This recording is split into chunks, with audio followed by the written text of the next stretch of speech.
नमस्कार, मैं हूं दीपक और आप देख रहे हैं डीएस के टॉक्स। आई एम श्योर तमाम न्यूज़ चैनल्स पर आपने सुशांत का जो ऑडियो क्लिप है वो सुना होगा। तो इस वीडियो में हम उस ऑडियो क्लिप का रिव्यू भी करते हैं और साथ ही साथ बहुत सारे सवाल मेरे पास आए कि सर सीबीआई अरेस्ट क्यों नहीं कर रही है रिया को, what are they waiting for, किस चीज़ का इंतज़ार है। देखिए, सीबीआई के लोग काफ़ी प्रोफेशनल है, वो अपना काम अच्छे से जानते हैं। हम लोग क्या है ना कि अति उत्साह में सिर्फ आज का सोचते हैं, थोड़ी दूर का नहीं सोचते। सीबीआई वाले काफ़ी अच्छे से जानते हैं जब तक सारे सबूत इकट्ठे नहीं होंगे तब तक कोर्ट में रिया को मुजरिम करार देना मुश्किल ही नहीं नामुमकिन होगा। और रिया के जो इतने महंगे वकील हैं, जो कि वो रिया जो 17,000 की ईएमआई नहीं भर पाएगी, वो 10 लाख का वकील हायर करती है पर हियरिंग का। इतना बड़ा वकील कोर्ट में सीबीआई को, सुशांत के परिवार को झूठा साबित कर देगा अगर पुख्ता सबूत नहीं होंगे तो सीबीआई काफी बढ़िया तरीके से काम कर रही है और सबूत इकट्ठे कर रहे हैं, क्योंकि सीबीआई सिर्फ आज का नहीं सोच रही है, कोर्ट का भी सोच के चल रही है, क्योंकि वो जानते हैं कि रिया के वकील ने ऑलरेडी जमानत वगैरह की प्लानिंग सोच के रखी होगी। इन लोगों ने काफी एडवांस में प्लानिंग करी है और ताज्जुब होता है मुझे कि बहुत सारे पढ़े लिखे लोग रिया को एकदम सती सावित्री साबित करें, चाहे वो तापसी पन्नू हो, चाहे मुझे भी इंस्टा पर और ट्विटर वगैरह पर बहुत लोग आर्ग्यूमेंट करने आते हैं कि आप पहले से पहले उसको मुजरिम कैसे बोल सकते हो, लेकिन आप लोग पहले से पहले सुसाइड बोल सकते हो। लोग मुझसे कहते हैं कि सर इन्वेस्टिगेशन तो होने दो, इतनी जल्दी उसको मुजरिम क्यों बोल रहे हो, लेकिन जब मैं कहता हूँ कि इन्वेस्टिगेशन हुई नहीं है तो आपने सुसाइड कैसे मान लिया, तो लोग चले जाते हैं, जवाब नहीं रहता है। एनीवे, रिया नाम की जो विश कन्या है वो अपने ही बनाए हुए जाल में फंस चुकी है और आए दिन वो झूठी साबित हो रही। मुझे समझ में नहीं आता, इतनी झूठी, इतनी कपटी और हर दूसरे दिन अपना स्टेटमेंट बदलने वाली रिया को कोई सपोर्ट कैसे कर सकता है? माना कि अभी हमारे पास कोई सबूत नहीं है, उसको हम मुजरिम करार कहें या खूनी कहें, कातिल कहें, लेकिन इतने सबूत आ चुके हैं कि उसे हम झूठी कह सकें, कपटी कह सकें, 420 कह सकें, धोखेबाज लुटेरी दुल्हन कह सकें। इतने सबूत तो आ ही चुके हैं। वो इतने झूठ पे झूठ बोल रही है, आप खुद इमेजिन कीजिए। वो एक ज़माने में कह रही थी कि सुशांत से लड़ झगड़ा कर 8 तारीख को उसने घर छोड़ा था, फिर बाद में महेश भट्ट की चैटिंग से रिवील होता है कि वो उसको तो पहले से ही घर छोड़ना था। बड़ा चीख चीख कर कह रही थी कि सुशांत अपनी लाइफ किंग साइज जीता था, उसके फाइनेंशियल मैटर में वो कभी इंटरफेयर नहीं करती थी। लेकिन एक काफ़ी लंबा एक ऑडियो क्लिप वायरल हो रहा है हर चैनल पर, आपने सुना होगा, उसकी कुछ झलकियाँ मैं आपको यहाँ सुनाता हूँ। Have say 10 rupees that has to go in this trust, and suppose you want to make an FD or a mutual fund of it, that still the trustees can. The trustees will decide what is best. Will decide what is best to be done. Which has a better return rate and which less risky. And you can define all that. It can be a simple or a huge document, as critical as complicated. But see, this is the worst case scenario. Yeah. I also personally feel like we can come to this conclusion after a month. Yeah.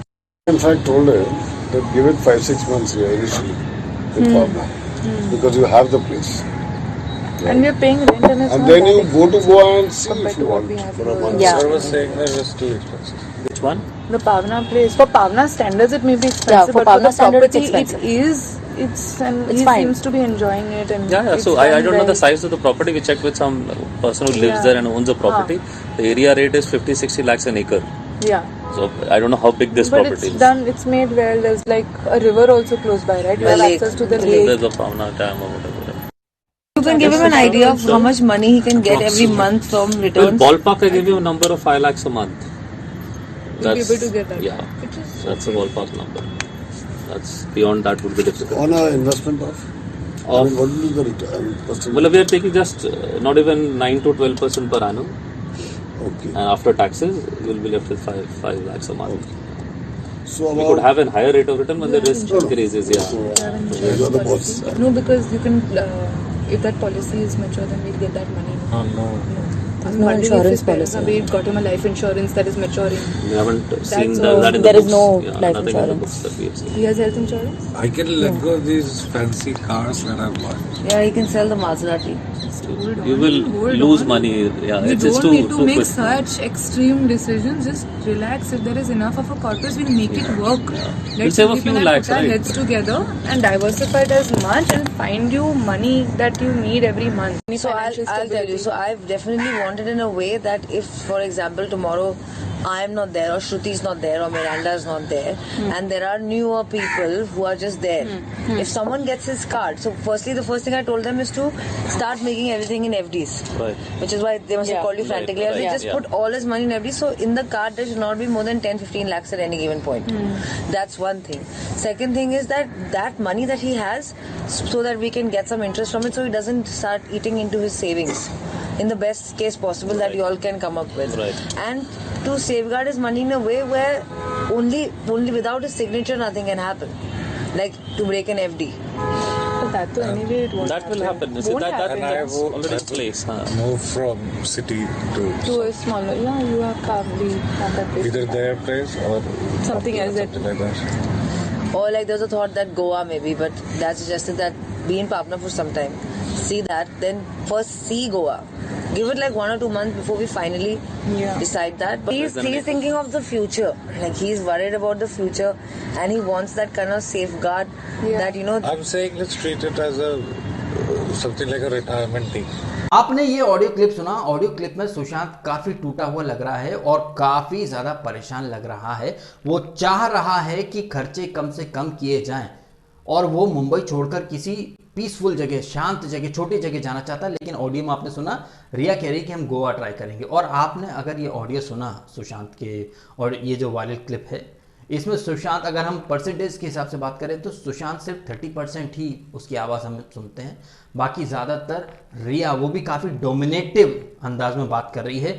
आप एक बात बताइए, जब कोई आदमी अपना financial portfolio वगैरह plan करता है तो अपनी फैमिली को भी शामिल करेगा कि नहीं करेगा? लेकिन वहाँ पर रिया है और रिया के दोस्त हैं और रिया के पिताजी भी हैं, जैसा कि मीडिया चैनल्स और न्यूज़ चैनल्स वगैरह बता रहे हैं। तो कहीं ना कहीं मैं ये मान रहा हूँ कि सुशांत अकेला और 4-5 लोगों के ग्रुप में वो फंस गया था। सुशांत की आवाज़ से आप महसूस कर सकते हैं कि वो बंदा इस हालत में नहीं था, क्या सही क्या गलत उसे चुन पाए। Already in place. Move from city to To a smaller, yeah, you have probably have that place. either their place or Something else that- something like that. I'm saying let's treat it as a something like a retirement thing. How will I do it? I just want help. I don't mind going to a green secluded place like Right. Goa. What can we do to just ensure that I stop spending money?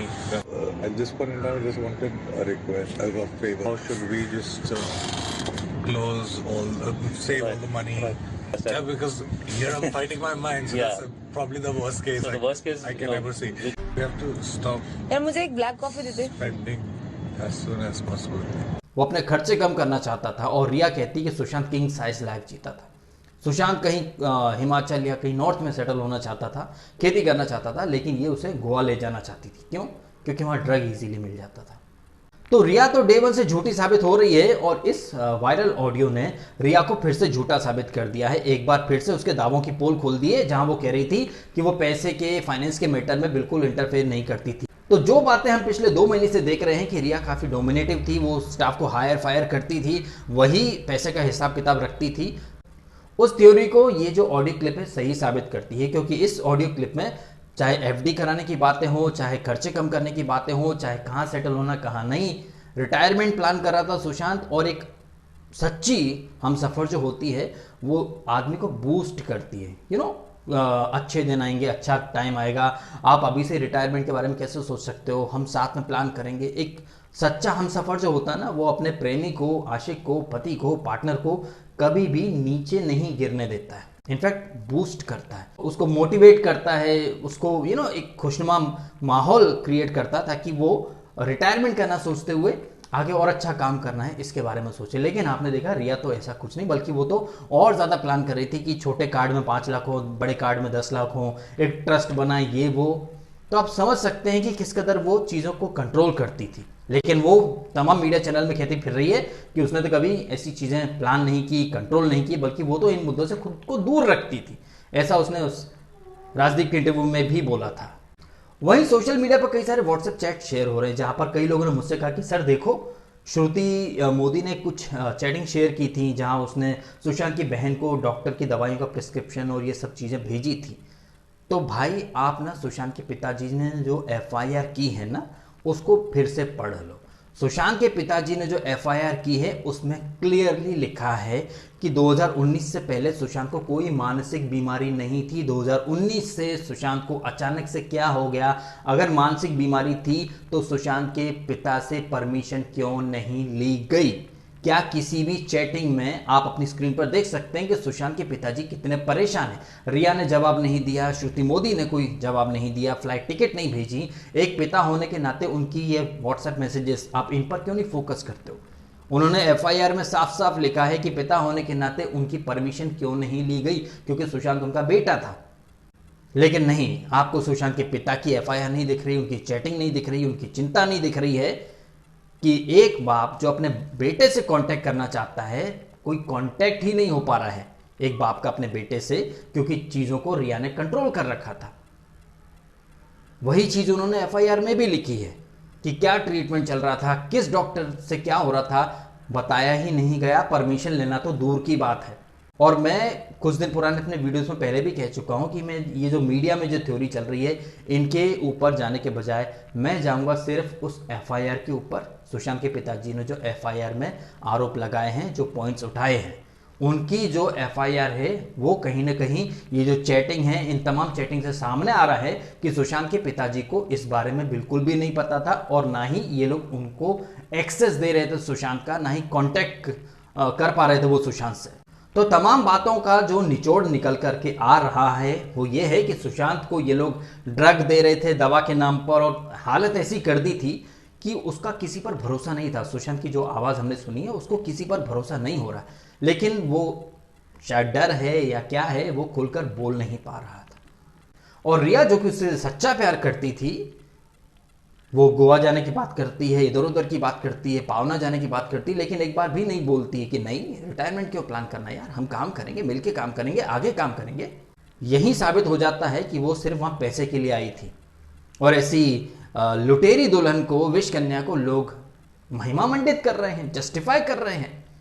Drug chatting जो reveal हुई, और राजदीप के interview में क्या बोलती है कि वो गौरव आर्या को नहीं जानती। गौरव आर्या मुंबई आते से ही सबसे पहले यही बोला कि वो रिया से मिला भी था, जानना ही नहीं बल्कि मिला भी था। तो इतने झूठ एक्सपोज हो गए हैं इस विश कन्या के, लेकिन लोग अभी भी इसको सती सावित्री महिमा मंडित कर रहे हैं। वो नहीं कर रहे हैं, ये जो पीआर नैरेटिव चला जा रहा फेक फेमिनिस्ट गैंग का, उसकी बातों में ये लोग आ रहे हैं। देखिए आजकल क्या है, शो ऑफ का जमाना है भाई, शो ऑफ का जमाना है। लोग पब्लिक का जो माइंडसेट है उससे खुद को दूर रखकर खुद को बहुत बड़ा इंटेलिजेंट, इंटेलेक्चुअल साबित करने की कोशिश करते हैं। बाय द वे, उस ऑडियो में सुशांत अपने इंटेलेक्चुअल ड्रीम को परस्यू करने की भी बात कर रहा है। इंटेलेक्चुअल ड्रीम क्या मतलब, कुछ अलग टाइप की चीजें करना फिल्मों के बियॉन्ड, क्योंकि फिल्म इंडस्ट्री में वो अपना करियर नहीं देख रहा था।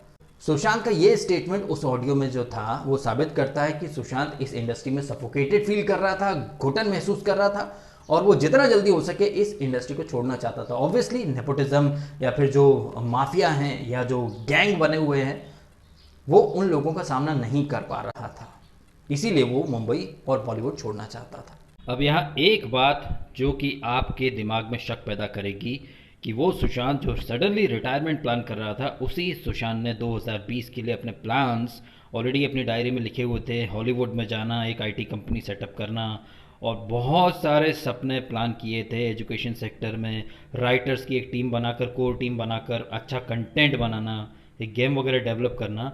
इतने सारे प्लान बनाने वाला इंसान सडनली रिटायरमेंट प्लान करता है, ये बात किसी को हजम हो ही नहीं सकती कि रातों रात ऐसा क्या हुआ कि इतनी सारी लंबी प्लानिंग करने वाला लड़का रिटायरमेंट की बात करने लगता है।